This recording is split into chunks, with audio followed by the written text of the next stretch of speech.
Good morning, everyone. Happy Wednesday. Welcome to Panther Time today.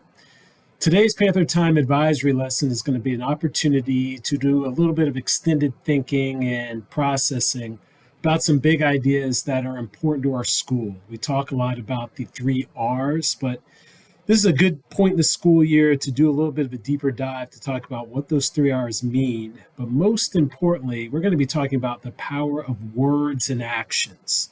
How words, the words we say, the actions that we do, they all matter. They all play a role in the safety and the well-being of our school and our ability to have a safe school environment. So I'm going to be referring to some things that you heard about last week with our assistant principals talking to you during health and PE classes about expectations for student rights and responsibilities. But really want to talk about what it means to be a really respectful student and how words and actions matter and how they're critical to our safe ongoing as a school. So we're going to be looking at some slides, which your teachers have. There are going to be some times during today's discussion where we're going to pause this video. You're going to have a little bit of turn and talk with your neighbors and maybe have a little bit of a larger discussion as a class. So let's go ahead and get into those slides right now. As I mentioned, words and actions have power. Whether or not we believe that, something that you say or an action you might commit really does resonate. And that is very important as we think about our well-being as a school, how we interact with one another, how we make sure we're engaging with our classes and with the teachers and staff members here in our building. All of these things matter to help us move towards a better school community. So let's think about what that means. We have a vision statement at Rachel Carson Middle School. Our vision is that we want to continue building an inclusive and respectful community of lifelong learners. When you leave the halls of Rachel Carson Middle School, your learning has not ended. In fact, you're just at the beginning. So to really be a lifelong learner, we need to enter into spaces and add to spaces that are inclusive, that bring all of us together, and that are respectful. And we're going to spend a little bit more time focusing on what that idea of respect means today. We also have a mission. There are certain things that we do on a regular basis to help us move closer to that vision of respect and inclusivity and being a lifelong learner. And you can read those things here. We certainly want you to have great learning experiences. We want you to have a sense of wonder about the world. But notice the first part of our mission is we're going to model respect and empathy as we embrace diversity. We're in a big school full of many different students of many different backgrounds. We have to learn how to understand and embrace the diversity that is such a wonderful part of our school community. So how do we do that? What are the things that help us move towards that diverse and really inclusive environment? Well, we need to demonstrate the three R's. You've heard myself talk about the assistant principals, your teachers. If we demonstrate respect, responsibility, and readiness, that helps us really have the foundations of a positive and strong learning environment. But that doesn't just happen passively. We have to be active participants in those three R's to make that a reality here at Carson Middle School. So as we start this conversation today, we're going to do a little bit of reflection, some independent reflection, perhaps an opportunity to talk with a neighbor about some topics that I'm going to show you here on the screen. So I want you to think about your school year so far. We're over halfway through the year. There's been a lot that's happened. And I imagine that you could say, hey, some of this year has gone really well, things that you feel like as a school and independently, or maybe in the small groups that you work with, things are really going well. What's working well to help you have a positive school year? But meanwhile, no school is perfect, and our school is not perfect. And there's things that we can certainly improve upon. So right now, I'm going to ask the teachers, I'd like for you to pause the video and give your students a little bit of time to reflect on these two questions, and then with a shoulder partner or your small group that you're sitting with, to discuss what are some things that you feel like are doing well, what are things that make you feel safe and welcome here at school, and then meanwhile, where can we improve? What do we need to focus upon to improve, and how can we help those around us improve? So again, take a few moments to pause and have this conversation.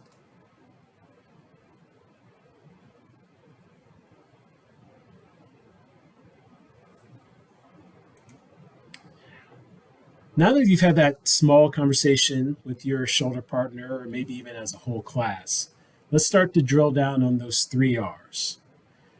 The idea of respect, maybe it's not as obvious as we might think it is, but let's talk about what respect means. And it can be a feeling as well as an action. When you feel respected, I'm sure that you felt that someone has regarded what you have to say or who you are in a positive way. Maybe sometimes you feel like something you've said has been admired or someone admires you. It is a feeling. But respect is also an action. It's doing things in a tangible way to show that you value that person or that item. So you can show respect for another individual, you can show value for that person, or you can show value for our school environment, our cafeteria, the hallways, by engaging with those items in a way that shows value for that item. But let's think about what's leading me to have this focused conversation around respect. Back in the fall, back in October, you completed the SEL screener. And there was a bunch of different questions that you answered that then gave us information in a variety of categories. Part of that information from the screener showed that there's some really big strengths and positives from you as students about our school. And you can see some of that information on the screen. 91% of you said that you had a friend from school that you can be yourself around. 87% of you said that you have a friend you can count on no matter what. And 73% of you said you felt the same way about an adult here at school. That gives me some good information about respect within our student body for one another's, and that in many situations, students feel valued or they find someone who finds value in them. We certainly love for all those numbers to be 100%, but this is a good starting point. You're going to have an opportunity to share your reflections again at the end of the week when we do our next round of the SEL screener. Meanwhile, from that same survey, there were some areas of growth, some potential concerns from our student body. One of the categories is sense of belonging. 54% of you said that they felt that they mattered to others at school. And 60% of you said that they felt respected by others at school. So that's just over half. So that tells me we have some work to do about those feelings of mutual respect among our student body. Another category was around cultural awareness and action. And as I mentioned earlier, we have a very diverse student body here at our school. But meanwhile, 41% said that they think about someone of a different race, ethnicity, or cultural experience during the school day.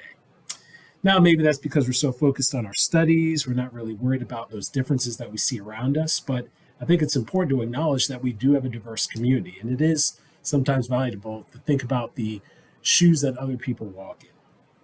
But ultimately, the important thing is that everyone, regardless of your status, you should be treated with dignity and respect. That is a fundamental underpinning of our school. And there have been times throughout this school year where that hasn't been the case, and we need to improve upon that as a school community.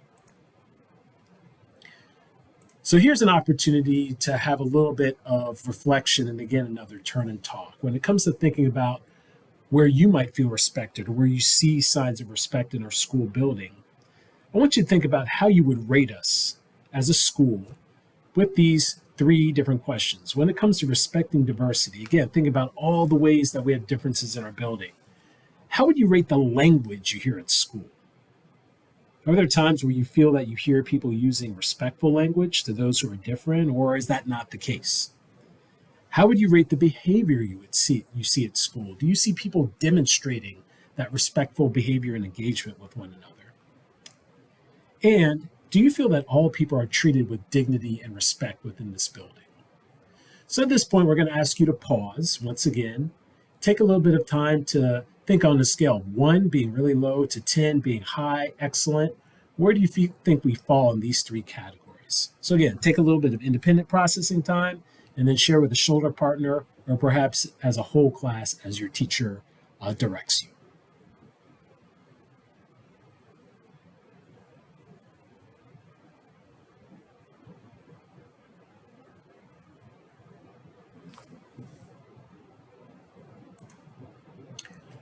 Thank you for that reflection time. So when it comes to the power of words, Again, that's a really foundational part of our respectful community. We engage with a lot of people throughout the school day, people you're familiar with, you're friendly with, people you don't know. You're engaging with adults as well as students, and words really matter. There have been plenty of times, I'm sure you can think about this year or even in your past, where you've seen that lack of respect in terms of the words that people have used.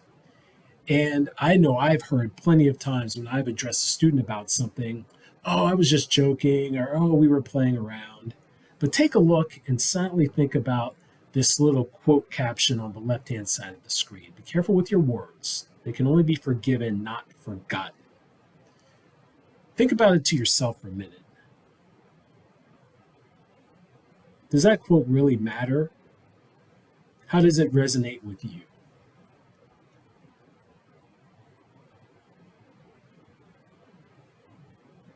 Whether or not we were just joking around or just messing around, if the words that you are using are intended or are having a negative impact or disrespecting somebody, there's no place for it here at our school. And there have been plenty of instances this year where those words have been translated into some very inappropriate situations that are very damaging to our school community.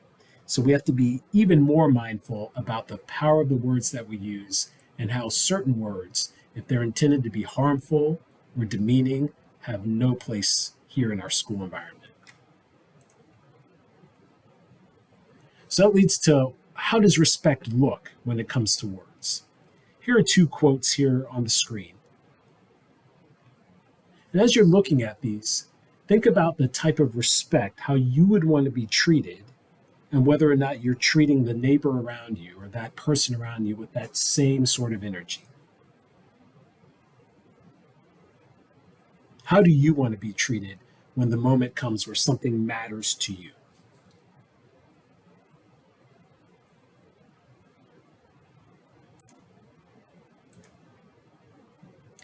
So I want to make it really clear when we're thinking about respectful words and respectful actions, everyone has the right to feel safe at school. The graphic you see up on the screen is taken directly from the Fairfax County Student Rights and Responsibilities. And I know that the assistant principals talked about the importance of SR&R when they were reviewing it with you, but I want to come back to that important point. Everyone has a right to have a safe school environment. So if the words or actions that you are using are harassing, or they discriminatory, or they create an unsafe space, they're not tolerated at school. And that's not just here at Carson, that's throughout Fairfax County schools. This can include a word that you say, an action that you do, or even something that you post or share through electronic means. If it has an intention or if it creates any of these negative circumstances, it's not acceptable in the school environment and honestly within our society.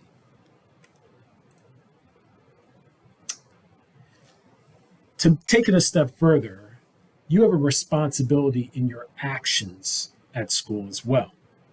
You should certainly deserve to be respected, but you also have a responsibility to add to our safe school environment.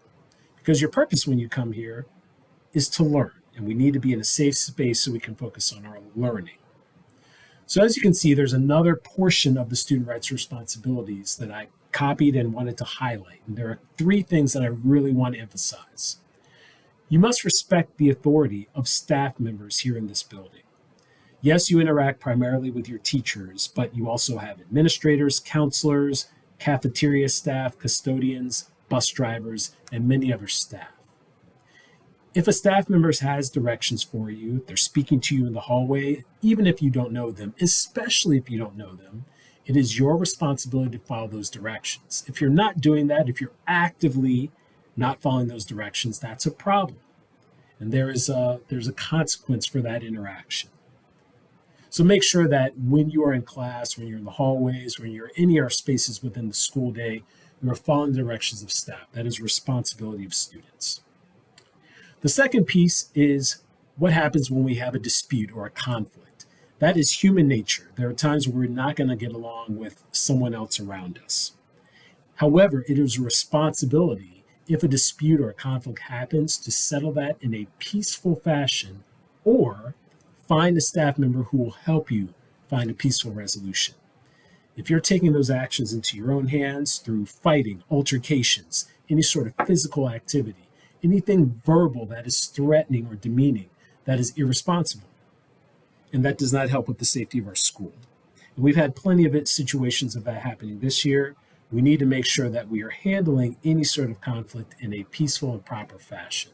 And if you cannot do that on your own, there are many people in this building that will help you do that in a more productive and positive way. Last but not least, you must engage to the best degree possible in all of your classes on a regular basis. Learning is an active, it's an active thing. It's not a passive part of our day. You need to be actively engaged in your classes. Teachers work hard to make sure that they're presenting information and ideas in a clear fashion, but you need to meet them halfway, if not more than halfway, by positively and actively engaging in class. And that's a regular thing, not a sporadic part of every other day on certain weeks. Every class you go to, you need to be fully engaged. And if you're running into difficulties with the content of a class, that is okay. Ask for help. There's many different ways that we can provide assistance, but it starts with your positive and effective engagement in class. Last but not least, you need to be ready. We've been working a lot on our readiness through our on-time attendance. So good job for continuing to be on time to class. That means at the start of the day and between each class. If you happen to miss school because of an illness or some other absence, that's okay, but you need to take steps to make sure that you are getting caught up with what you may have missed. And last but not least, make sure you have what is necessary for class, your fully charged laptop and all the other items that you see here. If you're missing one of those things for that class, you're a step behind and you're not going to be able to participate as fully as possible in that particular lesson. So I provide a lot of different information for you around my thoughts and our expectations, and bringing it back to our words and our actions. Again, words matter, actions matter, and you can start that from this moment forward of demonstrating those positive actions so that you can make our school an even more welcoming and a safer place. So what I'd like for you to do as we wrap up is think silently, reflect silently, as you read the quotes on the right-hand side of the screen, the graphic, I should say, on the right-hand side of the screen. What are you going to do to make sure that RCMS is a safe and welcoming place for all students and staff? And how are you going to make sure that you are a positive part of our RCMS community? They can be small steps, small actions, but we do expect for all students to use their words and their actions in a positive way to benefit our school community. So let's take the last reflection point to think about what you see on the screen here.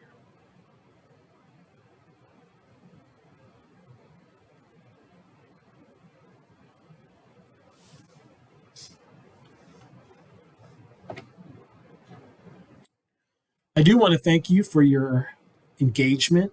Hopefully you had some positive conversations in your class today. I do look forward to seeing demonstrations of positive words, respectful actions as we move through the next part of the school year. We're going to continue to remind you of these expectations as we move along and gather any reflections from what happened in your classroom discussions today so we can better fine-tune our messages and really stay on point, because all of this matters so that we can achieve that vision of being an inclusive and respectful community of lifelong learners. So again, thank you for your participation today. Look forward to seeing you in the halls and looking at all the great contributions that you'll make for our school. Thank you all.